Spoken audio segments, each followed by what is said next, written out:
see it. Our quarterback top 5. Yeah. Do you want me to do go that. through this faster or no? It took a while. Maybe a little bit. All right. I mean, I think it's kind of we can go a little quicker because there's not as many attributes. I think when it comes to wide receiver. Yeah. But, sorry. Yeah. Sorry. What were you gonna say, Micah? You were gonna say something. Quarterbacks have more attributes than wide receivers. So right? that's what I was thinking. Just a little lacking maybe in this Literally year's touched talent. the Yeah, but ball you're not every looking. single You're not play. talking about like foot speed. You're not talking about route running. You're Or talking about chopping feet. You're talking about. Playbooks and handling. I can talk about all that if you guys want me to. Yeah. I thought I was going fast, but apparently not. No, I enjoyed it. I thought I learned a lot. Alec Pierce had 2 catches for 17 yards against Alabama in the semifinal. Watch the film. Telling you, it's like an Odell Beckham Jr. on the Cleveland Browns type of situation. I think. All right, going to the quarterback here. Yeah, let's talk quarterbacks. I think it's the exact opposite of what you said earlier. When it comes to the wide receivers, you got a lot of first round talent. When you're looking at what quarterbacks here, it's like the exact opposite. Do you have any first round talent? I think is the biggest question for me, at least. I don't see it. I see one possibly. And that's where you're talking, if you don't have first round talent as a quarterback, you don't belong in the draft type thing. That's the way I look at it. You don't deserve to get drafted, I think. And I know it's a harsh way because I know that you got a backup and blah, blah, blah. But we don't care about backups. I'm thinking as a Lions fan. I'm thinking as like a Packers fan. It's like if Love We signed wasn't David Blau. a first round talent, why in the world are we taking him first round? You know what I mean? Like that's where I'm just going to look at this. And it's I just look at it this way, and I'm starting at number 5, like because Yeah, you're talking number 5 wide receiver, and I'm like, man, I hope he falls in the second round. You're talking about number 5 quarterback. I'm like, please don't take him in the top first 3 rounds, or in the 4th either. Is he going to get drafted? Yeah, like that's kind of where I'm at, and we'll just kind of let this thing roll here. But yeah, start out with number 5 round. Yeah, number 5 quarterback. We've got Desmond Ridder out of Cincinnati. I think there's just too much athletic ability here to right off to drop him any farther. Plus, I couldn't find a quarterback to replace him at number 5. Bailey Zappi. Well, I thought of it. No, but he's a really good athlete. So he ran a 4.52. Too good in college to say he's not going to be good. Yeah, right? yeah. He ran a 4.52 40-yard dash, a 36-inch vertical jump, 127 broad jumps. I mean, those are better than Garrett Wilson, except for the 40. Yeah. So like he's a legit athlete, absolutely. I just don't see the accuracy on a regular basis out of him, and I think a lot of people, if you see him play, you almost want to root for him because he seems like a leader on the field. You think that he's got the makeup of a big time quarterback. He doesn't back down from like situations or anything, but at the same time, I think his talent lets him down on a regular basis. All right. So I think he benefited from being at Cincinnati a little bit too much. He has. I know you want me to move on because it's not worth talking about, but he has his form, like when he's throwing the ball, he will drop the ball down below his waist to like gear up and throw. But he doesn't do it every time. So sometimes he's short and sometimes he's like super long with his motion. It's not repeatable. And that's the whole point. So question for you. How important is elite accuracy in your opinion? Like almost everything. Because obviously accuracy means everything, but elite accuracy coming in as a prospect. It's two things. It's accuracy mixed with vision and reading the field. In my opinion, you have to know and make the right decision, see the field and break down a defense. And you can do that pre-snap or you can do it during the play. Both are important, but then mix that with the accuracy, and that's why a guy like out of Alabama with the Patriots last year, Mac Jones. That's why a guy like Mac Jones was so high on my board last year. He was my second highest quarterback. He was ahead of Lawrence. Zach Wilson. Oh, no. Yeah, you had Zach Wilson. Yeah, Zach Wilson and then Mac Jones. And then Lawrence. And that was my ranking because I just didn't see elite accuracy out of Lawrence. I thought his accuracy let him down. And Mac Jones was like he would hit somebody crossing on a post by accident. Like he would just like randomly see it, throw it as he's getting hit, and he'd make an incredible play. Mm-hmm. So I think that absolutely plays a part in this. Number 4. Kenny Pickett out of Pittsburgh. So this is a weird ranking. Wow. Kenny Pickett, I think, might be the most ready to go quarterback for the NFL standards. I think he could probably be the most successful rookie quarterback in the first 6 games in the NFL next year. Because he's ready to go and he has that. He has the. I don't know. He reminds me a lot of Justin Herbert, just ready to go, going to be good. Same type of. I don't know. That's just who he reminds me of. I don't know. Well, because he had 42 touchdowns last year compared to 7 interceptions in college football. So he went from being like average to below average quarterback in college to a 1-year elite season, in the running for Heisman, well deserved and everything. Yeah. But I just don't buy the overall talent. And I don't buy the ability to see the field. I think that let him down for his first 4 or 5 years in college. I think he was a 6-year guy. Yeah. And then when he, as a senior, something had to have clicked. You don't just get those numbers by accident. He's playing against children. But he's playing against children. Yeah. That's kind of the way I'm looking at this. Is like, well, as a 6-year player, I would hope that you would have, I don't know, progressed to that point. That. Yeah. So that plays a part, but also I think the biggest thing, the reason why he's number 4 for me is because of his hand size. That honestly does play a big part to me. He has 8.5-inch hands. He's 6'3". He's got good size and everything. He's actually a really good athlete. He runs fast. I think he can make people miss, get outside the pocket. Especially he throws with his on the fake run. slides. There you go. but the 8.5-inch hands and the I guess he's got like a weird thumb it's double jointed. Yeah, or something? double jointed. But I think next week we got to measure everybody's hands on air while we're talking Dang about it. You these beat me things. to it. Yeah, can we have that? Let's do it. And down. Kerry added another metric that we can put under a player profile, but punchability, face punchability. Yes. Yeah. Right next to the 40. I don't Kenny want a Pickett up there? punchability face for. Yeah, I don't know. Is that directed at Kenny? No, right. that came in a little earlier. Oh yeah. All right, number 3. Number 3, thank you for pushing me along here. Malik Willis. Oh, interesting. Whoa. Yeah.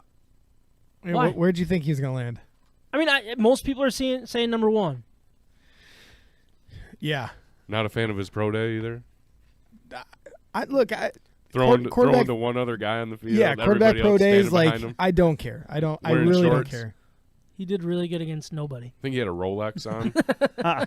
He looked great. He looked great on the field. Yeah. I think he has. So did Jamarcus Russell. That exactly right. Not comparing him to Jamarcus. That was probably unfair. But, yeah. He has an elite arm, right? He does have elite arm strength, and that's what everybody was gushing about at the pro day. He threw the ball, like 75 yards down the field or something, right on the dime, without anybody else on the field, with a whole bunch of cameras. Yep. So I don't really care about that. What I do care about is when I watch the film, I think he lacks in the ability to scan the defense and make a decision. There are plays where all 4 wide receivers or 3 wide receivers and a tight end are open, all of them, and he's just looking around. He does not make a decision. There's just too many people open. I don't know if his first read, if he just didn't, if somebody ran the wrong route. I really don't. Sometimes it didn't make any sense at all. There was an easy read to throw the ball, and I'm relying on a lot of other people breaking this down for me as I'm watching a lot of the quote unquote film, I guess, on him. Yeah. But it's obvious. It's like you watch the QB school and he's like, sorry, there's 4 people open and I don't see. He's not throwing the ball, or he just tucks and runs. And that is where he is elite, is his running ability for this quarterback class at least. But no, I don't think he reads the field. His accuracy lets him down sometimes, but he is pretty short with the ball, and I like his overall mechanics. I think he keeps it really tight. He doesn't get too low on the ball or anything like that. He throws a good spiral. He's a good enough athlete to handle himself on the field. He doesn't back down in big situations, but I think he has to be told where to throw the ball in certain situations and schemed open in order for him to succeed at the quarterback. I just don't see that as that big of a weapon in the NFL. You can get away with it in college, but I'm sorry, if you can't read the field and get to your third option on a you're not going to in the NFL, then you're not a quarterback. You're going to get picked opinion. apart. You're not a quarterback in the NFL. Yeah. Even though you love Lamar Jackson. And he's not as fast as people think he is. Okay. He is a great running back style runner, but just like a running back would break it up like a Mike Hart, let's just say, and get in the open field, He's not going anywhere quick at that point, and I think Malik Willis has maybe a little bit of that in him. All right, number two. Number two, Matt Corral. This surprised me. I actually was way lower on Matt Corral before I jumped into the tape. Yeah, I mean, I feel like it was one that we were kind of high on, and then all of a sudden we got quiet on him the last couple weeks of college football season, and then until now. What are you seeing that you like about him? I think he has number one, he's bigger than I thought he was. He's 6'2", 212 pounds. He doesn't look that big. No, he doesn't. When you look at him on the film, and maybe it's just like the uniforms or something. Yeah, but he looks small. The baby blue. I mean, he reminded me of like my comp to him before all this was Cardinals. Cardinals, yeah.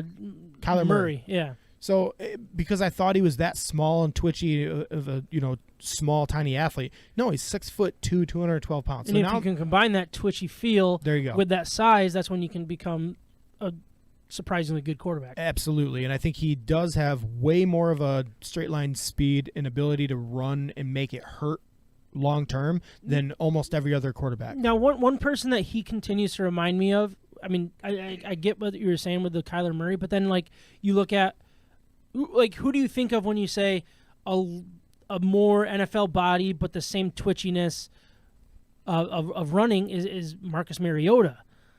Yeah. And that's concerning to me because he's a guy that hasn't found his way in the league. Now, I think Marcus Mariota is a little bit more of the Terrell Pryor type runner, like long runner, than Matt Corral and Kyler Murray can be. But that's exactly who I think of when I look at him. Like, that's not who I want. But what else do you see that you like about him? Well, and that's a pretty good comp. But I would say that with Marcus Mariota, his throwing motion I have never bought into. Okay. It's sloppy. It's not repeatable. Yeah. And I think the mistake that NFL teams were having in the past, they saw the value in having an athletic quarterback, but then they took it too far and said he could be all this, and they would project people to be something that they never were. And number one, they need to be a quarterback. They need to be able to throw the ball and be accurate. And I think what I see in Matt Corral is he has the quickest release out of every quarterback in the draft.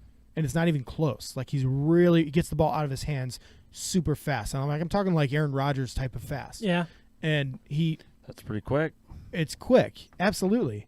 And he can throw it on multiple angles. He can throw it up here. He can throw it down a little bit. He does have maybe more of an I don't know. It's overhand for sure. But the ability to get the ball out of his hands is also a little bit of his downside. He gets heavy on the front side. He actually gets, you know how I talk about like people getting stuck in their mechanics? I remember you talking about it. Yeah, their arm gets like stuck a little bit. He will throw it at people's feet. When he misses low because he gets stuck in his mechanics, and I think it's because he tries to go too fast. Okay. And I think that's why he doesn't like Lamar Jackson. Mechanics. That's absolutely why. I do not like Lamar Jackson. When you're like a shortstop though, and you're getting the ball to first base, like you need to have good feet and good hands and everything. And if you are moving too fast for your arms, your feet like are done and you're solid and you're on your front side, you're going to throw the ball in the dirt. And so that's what I see him doing on a pretty regular basis. What I think he does really well is throw on the run, and it's because he gets out of his own way. It's like all in rhythm. His mechanics work naturally. He's very smooth when you watch him. He's a natural athlete. Yeah. Yeah, I don't know. He must have been a multi-sport athlete growing up. Yeah. He had to have been because he has that, like, I don't know, smooth. Probably a baseball player, honestly. Infield ability is where I was getting that. Yeah. Yep. All right, number one. Number one, Sam Howell. North Still Carolina. high on Sam Howell. I can't. I think he's like, I don't know. I could probably rank him below some other guys. You just saw too much his previous season, right? Like it's all about film in the previous year. Yeah. And I think his offensive line this year was bad. And his wide receivers were bad. And so I don't think we saw his true ability. I don't think the numbers reflected it. What I do see in Sam Howell is I think out of everybody in this class, and I could go down the line, Kenny Pickett's probably the only other one that I think actually gets to multiple options on the field and reads the defense. I think Sam Howell has it between the ears where going into the play, he can decide up front what he's doing. he can make a quick decision on a slant route that maybe wasn't even a slant, but he's like, no, this is the right play right now. I got to get rid of it because he read the defense pre-snap. And not only that, but then once the play develops, I see him going from 1 option to 2 option to 3 option to tuck and run. Mm-hmm. And he does get it a little bit in his own way with the tuck and run, maybe too quick. But that's something you can grow out of. Yeah. And that's something you can get coached into. And that's something that he didn't really show 2 years ago. Yeah. He didn't do the tuck and run 2 years ago. This year was definitely more tuck and run, panic mode type stuff. Yep. So he's very intriguing to me. He's at 32, 34, like he's very, very intriguing. Underrated runner. I keep screaming, "Don't take quarterback." But you'd be happy. I would be okay. He's an underrated runner. He's not overly fast, but he breaks a lot of tackles. I think people are surprised by how strong he is. Like he reminds you of Baker Mayfield, but I think he's a more stout Baker Mayfield. So is he more of a Josh Allen than a Baker Mayfield? No, he's not Josh Allen. No. Then he's not worth taking. He doesn't have the size, and he doesn't have the accuracy, I would say, throwing the football.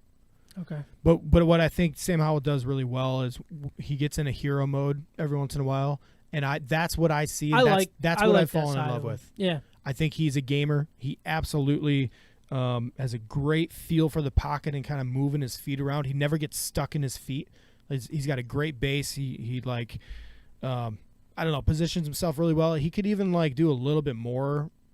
He's got a quick release. He's got a little funky delivery over the top. Yeah, that was one thing that I noticed watching this film. I was like, that's a little odd. I just don't think it hurts him, though. Yeah, I didn't see it hurt him at all. If anything, he's going to throw over the line a little bit more often. Yeah. He's already got decent height. I mean, he's 6'1". You know how Tom Brady's got that over-the-top delivery? Yep. It's one of those that's like, I'm not going to tear it apart until it becomes a problem. Yeah, and if you're accurate doing that, then just keep doing what you're doing. Yeah. But accuracy could be an issue with him. Thank you.